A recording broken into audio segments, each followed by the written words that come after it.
Hello everyone, ये हमारे returns वाले चैप्टर का 4th वीडियो है और ये वीडियो चलेगा हमारे GSTR 4 पे। GSTR 4 कंपोजिशन डीलर को फाइल करना पड़ता है। हम ऑलरेडी रिटर्न्स के बारे में बहुत कुछ पढ़ चुके हैं। GSTR 1 डिटेल में पढ़ चुके हैं, जिसमें हम आउटवर्ड सप्लाई को इनवॉइस वाइज बताते हैं, रेगुलर डीलर्स वाले बताते हैं। फिर हम GSTR 3 भी बता चुके हैं, जो मंथली आपको टैक्स जमा कराना पड़ता है इनपुट आउटपुट को एडजस्ट करने के बाद। अब हम देखेंगे GSTR 4, जो खास किसके लिए है, कंपोजिशन डीलर के लिए। सेक्शन याद रखना है 39(2), रूल याद रखना है 62। मेनली आपको ये सेक्शन याद रखना है, सेक्शन 39(2). ये हम पिछले वीडियो में समरी के तौर पे यहाँ पे बता चुका हूँ। 1, 2, 4, 5 और 9 4 सेक्शन में आपको बता चुका हूँ, ठीक है। तो ये 2 वाला है GSTR 4 कंपोजिशन डीलर के लिए। और मोस्ट इंपॉर्टेंट, ये इस साल अमेंडमेंट आया है तो आपके लिए इंपॉर्टेंट है। अब से मैं जब कभी भी GSTR 4 के बारे में बात करूंगा तो सिर्फ और सिर्फ कंपोजिशन डीलर के बारे में बात नहीं करूंगा, उसके साथ एक डीलर को और जोड़ूंगा। सर ये डीलर कौन सा है? ये अपन ने कंपोजिशन वाले चैप्टर में ही पढ़ा था। ऐसा रजिस्टर्ड पर्सन, ऐसा पर्सन जिसने रजिस्ट्रेशन ले रखा है एंड जो अब टैक्स पे कर रहा है, paying tax under concessional rate. Sir concessional rate क्या? बेटा अपन ने पढ़ा था ना कि कंपोजिशन डीलर में सिर्फ और सिर्फ गुड्स का प्रोवाइडर ही, जो गुड्स सेल करता है वही कंपोजिशन में अप्लाई कर सकता है। सर्विस प्रोवाइडर कंपोजिशन में अप्लाई नहीं कर सकता। इसलिए सर्विस प्रोवाइडर के लिए हम नया वाला कंसेशनल रेट की स्कीम लेके आए। ये हमने स्कीम टू पे टैक्स अंडर कंसेशनल रेट के नाम से कंपोजिशन वाले चैप्टर में पढ़ा था कि 3% CGST, 3% SGST, ओनली 6% GST पे करके सर्विस प्रोवाइडर टैक्स पे कर सकता है। उसको इनपुट आउटपुट खेलने की ज़रूरत नहीं है, जो कि बहुत बढ़िया है। क्यों? क्योंकि मैं एज अ सर्विस प्रोवाइडर देखूं तो मैं बहुत कम चीज़ें परचेज करता हूं, मेरे को इनपुट बहुत कम मिलता है और टैक्स जो लगता है वो कितना लगता है? 18%। 18% टैक्स लगाती है, मेरी सर्विस महंगी होती है। मेरी सर्विस महंगी होती है तो डिमांड एंड सप्लाई फोर्स में आ जाती है। तो मेरे लिए तो बढ़िया कौन सा है? अरे यार ये कंसेशनल रेट वाले पे आ जाओ ना, कोई इनपुट आउटपुट नहीं है। हाँ, सामने वाले को भी इनपुट नहीं मिलेगा, पर मेरे लिए तो ये बहुत बढ़िया है, क्योंकि मैं तो जो सर्विस प्रोवाइड करता हूँ वो लोग पर्सनल कंजम्पशन के लिए ही लेते हैं, तो सामने वाले को इनपुट चाहिए भी नहीं और वो 18% पे करना पसंद करेगा कि 6% पे करना पड़ेगा। तो भैया 6% पे अपन कंसेशनल रेट पे आ गए। इसका मतलब ये जो GST 4 और यहाँ से लेके यहाँ तक जो कुछ भी मैं पढ़ाने वाला हूँ वो 2 लोगों के लिए अप्लाई होगा, एक कंपोजिशन और एक कंसेशनल रेट। आपकी बुक में ये कंसेशनल रेट के नाम से नहीं जाना जाता, ये जाना जाता है नोटिफिकेशन नंबर के नाम पे।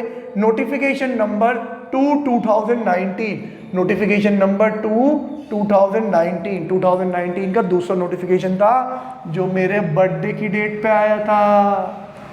भैया डेट याद रख लेना, 7 मार्च गिफ्ट भेजना है आप लोगों को बर्थडे भाई का, ठीक है। तो इस दिन ये इशू हुआ था कंसेशनल रेट पे और पूरा नोटिफिकेशन के नाम आपको याद रखना है, CTR। डन। अब जो भी बात करेंगे कंपोजिशन और कंसेशनल के बारे में।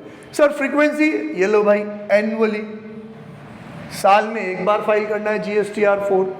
सर ड्यू डेट, बेटा एनुअली फाइल करना है तो जैसे ही फाइनेंशियल खत्म होगा नेक्स्ट 30 अप्रैल, तो ये मेरा साल चल रहा है, जैसे ही साल खत्म होगा नेक्स्ट अप्रैल आएगा, 30 अप्रैल।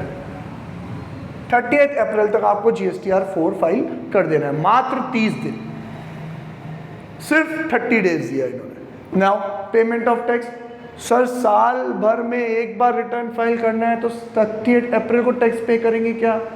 पूरे साल भर का टैक्स 30 अप्रैल को लेगी क्या सरकार? अरे आप ही सोचो, सरकार से रुका जाएगा क्या साल भर?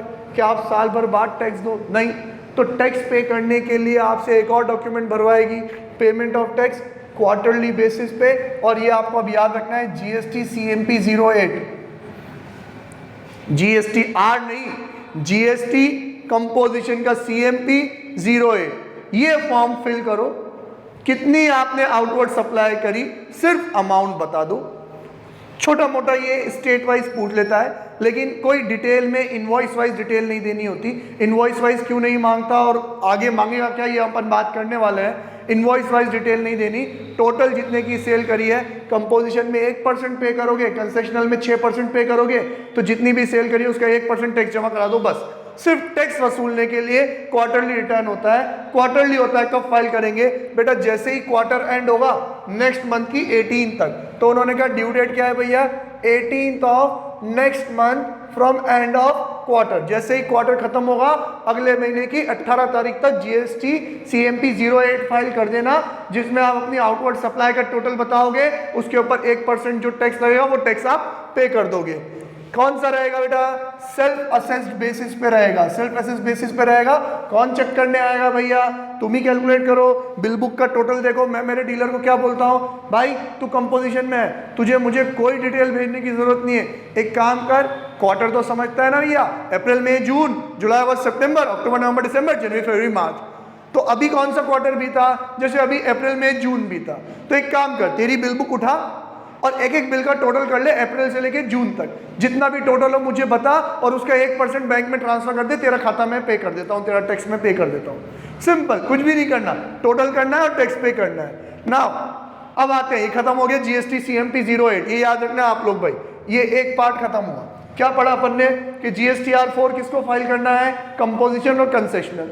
सर कब फाइल करना है, साल में एक बार। सर कब तक, 30 अप्रैल, नेक्स्ट ईयर के 30 अप्रैल तक। फिर टैक्स सर वो क्वार्टरली, कैसे, CMP 08 तक, कैसे, सेल्फ असेस्ड बेसिस पे, क्वार्टर खत्म हो अगले महीने की 18 तारीख तक। अब आते हैं वापस, अब थोड़ी ज्ञान की बात, जैसे GSTR 1 और GSTR 1A, GSTR 2 और GSTR 2A, A stands for auto population, तो इसमें भी GSTR 4A, आपको जो GSTR 4 एनुअली फाइल करना है ना, उसमें क्या लेंगे हम कि भैया आप थोड़ा लॉजिक समझो, कंपोजिशन वाला जो एक इनपुट की चेन को ब्रेक कर देता है कि नहीं, डीलर 1 ने बेचा 2 को, 2 ने बेचा 3 को, 3 ने बेचा 4 को, सारे अगर रेगुलर हैं तो सबको इनपुट पास ऑन होता जाएगा। लेकिन अगर बीच में कौन आ गया, कंपोजिशन वाला, तो कंपोजिशन वाला ना इनपुट ले सकता है ना इनपुट आगे दे सकता है। इसने कंपोजिशन ने इनपुट की चेन तोड़ दी, तूने इनपुट की चेन तोड़ दी, तो बेटा तू इनवर्ट सप्लाई तो सारी बता, किस किस से माल परचेज करके ला रहा है, सारी इनवर्ट सप्लाई बता। अपन यहाँ देखते हैं कि ये है मेरा कंपोजिशन डीलर, तो कंपोजिशन डीलर के पास इनवर्ट सप्लाई कहाँ कहाँ से आ रही है, ये तो तू कैसे बताएगा, इनवॉइस वाइज। लेकिन तू आउटवर्ड सप्लाई किस किस को दे रहा है, इससे मुझे कोई मतलब नहीं है। आउटवर्ड सप्लाई तो किस किस को दे रहा है, इससे मुझे कोई मतलब नहीं है। क्यों, क्योंकि सामने वाले को कौन सा इनपुट मिलने वाला है, और इनवर्ट तो तेरी लायबिलिटी तय करेगा कि तू साला कितने का माल खरीद के लाया और अब कितने में बेच रहा है। तो हम थोड़ा सा चेक कर सकते हैं, ऐसा तो नहीं है लाखों का माल बेच के आ रहा है, खरीद के ला रहा है और दिखा रहा है हज़ारों में बस कि इतना सही सेल हुआ, नहीं। तो इनवर्ट तो पूरी देखेंगे, क्योंकि जो इनवर्ट जो बंदा तुझे सेल कर रहा है वो तो रजिस्टर्ड है ना, और वो रजिस्टर्ड है तो वो तो तेरा GST नंबर डालेगा, वो तो तेरा GST नंबर डालेगा।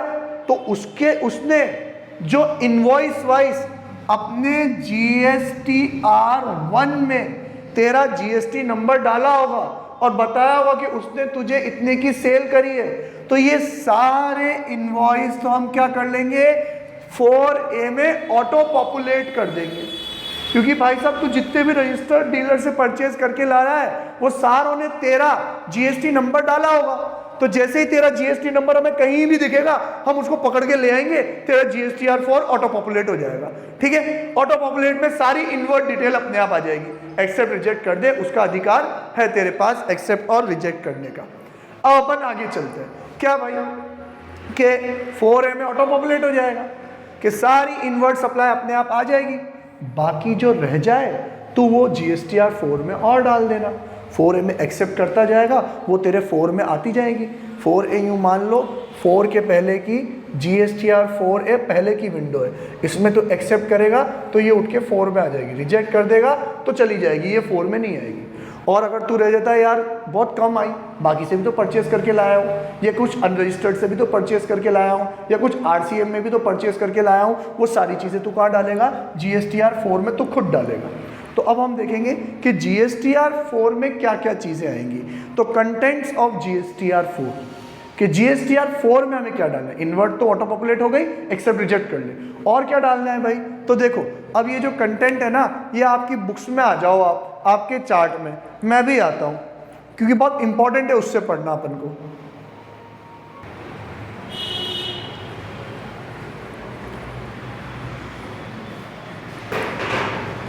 बेटा कंटेंट्स देखो, और मैं कह रहा हूं आप आ जाओ अपने पेज नंबर अपनी बुक में 10.21 पे, 10.21 पे देखते जाओ। मैंने उसको थोड़ा और रीड्राफ्ट किया है, थोड़ी छटनी ज़्यादा कर दी है, लेकिन ये जो हमारा मेन बॉक्स है, सेंटर लाइन जो है, उसको पढ़ने के लिए आपको आपकी बुक में आना पड़ेगा पहली बार। तो उसके बाद तो फिर ये जो लिखा हुआ है यही पढ़ लोगे तो सब समझ में आ जाएगा।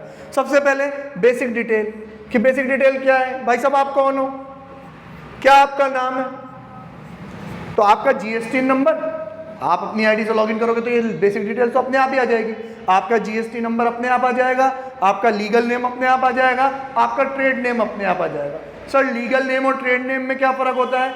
अरे भैया लीगल नेम मतलब जिस नाम से पैन कार्ड इशू हुआ है, आपके पेन के ऊपर बेस आपको रजिस्ट्रेशन मिलता है ना, तो जो पैन कार्ड का नाम है वही लीगल नेम है। एग्जाम्पल, आज मैं अगर as a sole proprietor business करता हूँ तो मेरा जो पैन कार्ड है वो तो मुर्तज़ा अली के नाम से है, लेकिन मेरा जो पैन कार्ड है वो तो मुर्तज़ा अली के नाम से है, लेकिन जो मैं बिजनेस कर रहा हूँ वो बुरहानी कोचिंग क्लासेस के नाम से कर रहा हूँ। तो जो मेरा पैन कार्ड जिस नाम से मुर्तज़ा अली, वो है मेरा लीगल नेम, और ट्रेड नेम क्या है मेरा? बुरहानी कोचिंग क्लासेस, ये मेरा ट्रेड नेम है। तो पहले तो ये बेसिक डिटेल्स अपने आप ही शो हो जाएगी। बेटा बेसिक डिटेल्स हो गई, उसके बाद इनवर्ड और आउटवर्ड की डिटेल, ये तो थोड़ा लंबा चलेगा तो इसको थोड़ा साइड में रखते हैं, फिर आते हैं अपन अदर डिटेल्स। आपकी बुक में बेसिक और अदर आपको एक साथ दिया होगा, तो मैंने बेसिक को अलग कर दिया, अदर को अलग कर दिया। सर ये अदर डिटेल्स किस किस की है? बेटा कहीं से आपको पैसा मिला होगा ना, तो ये उसकी अदर डिटेल्स है। कि आपको कोई टीडीएस या टीसीएस मिला है क्या? किसी ने आपका टीडीएस डिडक्ट किया हो या किसी ने आपसे टैक्स कलेक्ट किया हो, तो वो हम आपके इलेक्ट्रॉनिक कैश लेजर में डाल देंगे।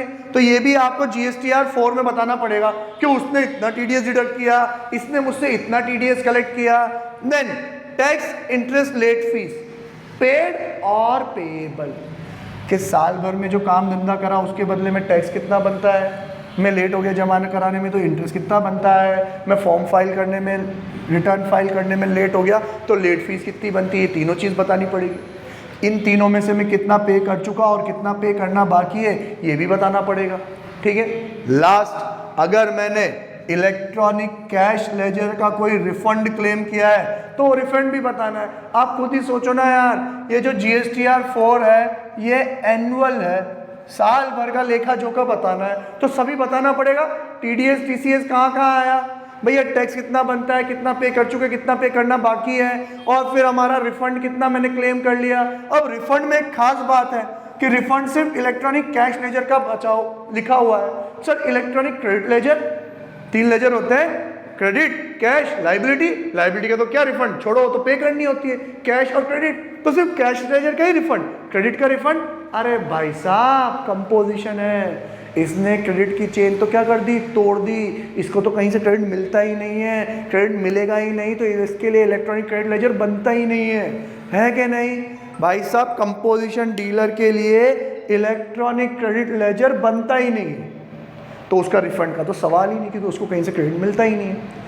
अब चलते हैं अपन में इनवर्ड और आउटवर्ड डिटेल, जिसके ऊपर क्वेश्चन आ सकता है, और क्वेश्चन आए तो ध्यान रखना है कंपोजिशन के लिए भी आ सकता है, कंसेशनल के लिए भी। कंसेशनल आपका क्या है, अमेंडमेंट है, इस साल जुड़ा है, तो मेनली अगर क्वेश्चन आया जीएसटीआर 4 पे तो इस कंसेशनल बाबू का ही आएगा, ध्यान रखें। ठीक है, चलो आगे चलते हैं अपन। भैया ये इनवर्ड आउटवर्ड डिटेल क्या है? हेलो,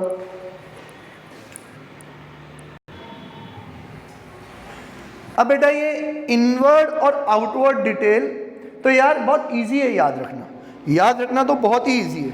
कैसे याद रखेंगे?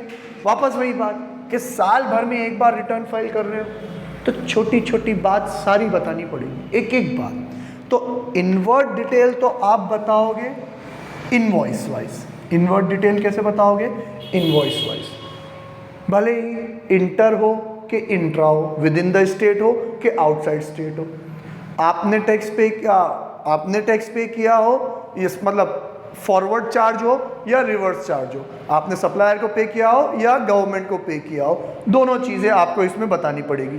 तो डिटेल में देखो क्या लिखा हुआ है, invoice wise details of all inward supplies, फिर ब्रैकेट इंपॉर्टेंट, इंटर हो या इंट्रा हो, एंड फ्रॉम रजिस्टर्ड हो के अनरजिस्टर्ड हो, including reverse charge supplies and import of services, including आइडर RCM के तहत आपने पे किया हो या सर्विसेज इंपोर्ट करी हो, आउटसाइड स्टेट से खरीद के लाते सर्विसेज लेते हो तो उस पर भी आरसीएम लगता है। तो दोनों चीज़ आपको, मतलब जिस चीज़ का रेगुलर डीलर को क्रेडिट मिलता है ना, वो सारी चीज़ें आपको बतानी पड़ेगी। और कैसे? Invoice wise. अब इस इनवॉइस वाइज की बात क्या हुई कि 4 ऐसे वैसे तो ऑटो पॉपुलेट हो जाएगा, लेकिन अनरजिस्टर्ड वालों ने कहाँ दिखाई होगी, और कोई ढीला आपका रजिस्टर्ड उसने रिटर्न ही फाइल नहीं किया हो तो जो बाकी रह जाएगा वो तो आपको इनवॉइस वाइज सारा डिटेल बताना पड़ेगा, जहाँ से भी आपको माल आपके पास आ रहा है। Next, summary of self assessed liability. देखो बेटा, अभी भी आउटवर्ड सप्लाई नहीं पूछा, क्या पूछा? Summary of self assessed liability, कि कितने की लायबिलिटी आपके ऊपर आई, और लायबिलिटी किसके ऊपर आएगी? सर लायबिलिटी आएगी जितने की मैं सेल करूंगा। तो इनवॉइस वाइज तो बताने की जरूरत है ही नहीं ना, क्योंकि कौन सा सामने वाले को इनपुट मिलने वाला है। तो इनवॉइस वाइज मत बताओ, कंसोलिडेटेड बताओ, और कंसोलिडेटेड में आपके हिसाब से कितने की क्या आएगी लायबिलिटी। अब इन लोगों ने, कंपोजिशन डीलर वालों ने तो रेट भी अलग अलग कर रखी है। कैसे सर? रेस्टोरेंट वालों ने 5% कर रखी है, बाकी सारे लोगों ने कितना कर रखा है? 1% कर रखा है। तो आपको रेट वाइज अलग अलग बताना पड़ेगा। तो पढ़ो पूरा। Summary of self assessment liability as per GST CMP 08, जिसके अकॉर्डिंगली आपने अभी टैक्स पे किया था, as per GST CMP 08, net of advances, credit and debit note and any other adjustment due to amendments. क्या बोला? बहुत शानदार लाइन बोली, एक एक करके पढ़ो आप वहाँ पे बुक पे देख के। क्या बोला? कि यार यहाँ तो क्वार्टरली डिटेल दे दी मैंने, वहाँ पे उस डिटेल में कोई एडजस्टमेंट हुआ क्या? कोई डेबिट नोट, क्रेडिट नोट आया क्या? या फिर एडवांसेस में से कुछ एडजस्टमेंट हुआ क्या? या फिर अमेंडमेंट कुछ हुआ क्या? समझो ना, जो यहाँ पे क्वार्टरली दी उसकी अपन को क्या बनानी है? ये जो तूने क्वार्टरली डिटेल दे दी, तो क्वार्टरली तो जो होता रहा वो होता रहा, फिर बाद में कुछ चेंजेस भी तो आए, तो इस क्वार्टरली डिटेल की अब एक साथ सारे एडजस्टमेंट करने के बाद क्या फाइनल फिगर बचा वो तुम्हें इसमें दिखाना है। Clear? Then last, tax rate wise, important भाई, tax rate wise details of outward supplies और इनवर्ड सप्लाई अंडर आरसीएम। बहुत सिंपल बोला भाई उसने, और बहुत सही चीज बोली। Tax rate wise outward supply जिस पे तुझे टैक्स, और इनवर्ड सप्लाई अंडर आरसीएम जिस पे भी तुझे ही देना है। मींस मैं कंपोजिशन डीलर, जो मैं सेल कर रहा हूँ मुझे 1% का टैक्स देना है, तो ये बता तू टैक्स रेट वाइज 5% वाला कितना और 1% वाला कितना। और अगर मैंने कोई चीज़ इनवर्ड में आरसीएम में खरीदी है तो उसके ऊपर भी मेरे को टैक्स देना है, तो वो भी बता। लेकिन क्या बता? Tax rate wise. और ऊपर भी क्या बोला उसने? समरी बता भाई, समरी। इनवॉइस वाइज नहीं देना है। आउटवर्ड कभी इनवॉइस वाइज मांगेगा ही नहीं, क्योंकि जरूरत ही नहीं है। कंपोजिशन होता ही छोटे डीलर के लिए। उसने साले ने इनपुट आउटपुट की मगजमारी से बचने के लिए तो कंपोजिशन लिया है, और फिर तुम मुझसे कहो कि नहीं तेरे को आउटवर्ड वापस से इनवॉइस वाइज डालना पड़ेगा, तो मैं अच्छा रेगुलर में नहीं रह जाता हूं, या जेब से 1% क्यों पे कर रहा हूं? समझ रहे हो कि नहीं? तो यार तेरे पर हम आउटवर्ड की हार्डशिप नहीं डालेंगे। तू छोटा डीलर है, कहाँ साला वो जनरल स्टोर वाला, परचूने वाला एक एक का नाम पता पूछने जाएगा। तो तेरे को आउटवर्ड में कभी भी इनवॉइस वाइज आउटवर्ड में नहीं डालना, इनवर्ड में ही इनवॉइस वाइज डालना है। यहाँ तो समरी जाएगी, और टैक्स रेट वाइज इतने टैक्स रेट का इतना अमाउंट, इतने टैक्स रेट का इतना अमाउंट, सिंपल। तो ये खत्म हुआ। GSTR 4 याद जो रखना है वो यही याद रखना है। साला ये छोटी मोटी बातें तो याद रह जाएगी, ये आपको याद रखना है इनवर्ड और आउटवर्ड में क्या आएगा। इसके बाद बड़े सिंपल, थोड़े फास्ट फॉरवर्ड तरीके से चलता हूँ, छोटी सी चीज़ का लंबा वीडियो बन जाता है, बहुत भावनाओं में बह जाते हैं। अगला है आउटवर्ड सप्लाईज। बोल दिया, आउटवर्ड सप्लाई में कभी भी कंसोलिडेटेड, कभी भी इनवॉइस वाइज नहीं जाएगा, कंसोलिडेटेड ही आएगा। क्यों? Because no ITC available to customer. क्यों नहीं देते सर? क्योंकि आईटीसी मिलता ही नहीं कस्टमर को। Next, set of liability. Set of liability वहाँ तो अपन ने पूरा पढ़ा था। आईजीएसटी का इनपुट सिर्फ आईजीएसटी में, फिर आगे सीजीएसटी और एसजीएसटी में किसी भी रेशियो में रह सकते हो। फिर सीजीएसटी का इनपुट पहले सीजीएसटी में, फिर आईजीएसटी में, एसजीएसटी का इनपुट पहले एसजीएसटी में, फिर आईजीएसटी में।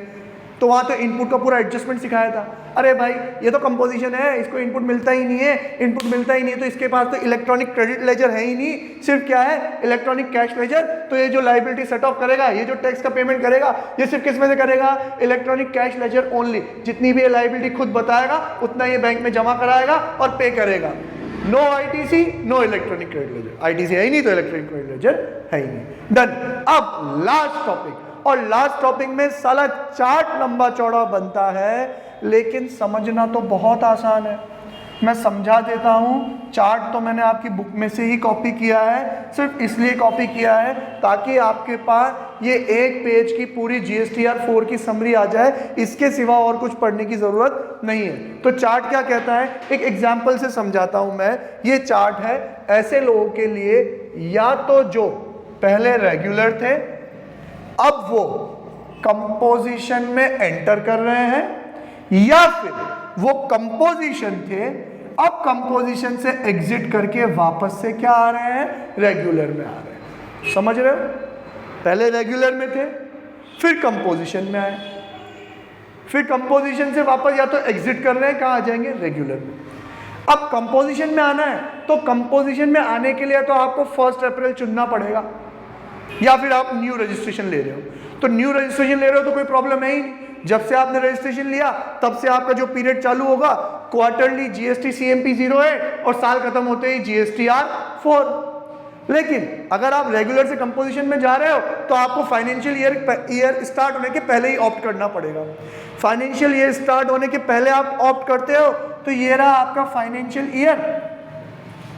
तो ये पूरा चार्ट ये समझाता है कि जिस दिन से आपका कंपोजिशन का पीरियड स्टार्ट हुआ, जिस दिन से आपका कंपोजिशन का पीरियड स्टार्ट हुआ उस दिन से तो तुम भरने लग जाओ GSTR 4 और GST CMP 08। ठीक है, उस दिन से तो ये। लेकिन उसके पहले का जो है, उसके पहले का तो रेगुलर जो भरना था वही भरोगे, GSTR 1 भरोगे, 3B भरोगे, 9 भरोगे। तो सर ये मैं तो अब कंपोजिशन में आ चुका, तो अब मैं GSTR 1 और 3B भर सकता हूं क्या? हाँ बेटा, तो कंपोजिशन में आने के बाद भी भर सकता है। जो प्रायर पीरियड था उसके लिए तो 1 और 3B ही भरना पड़ेगा। तो सर उसको भरने की डेट क्या होगी?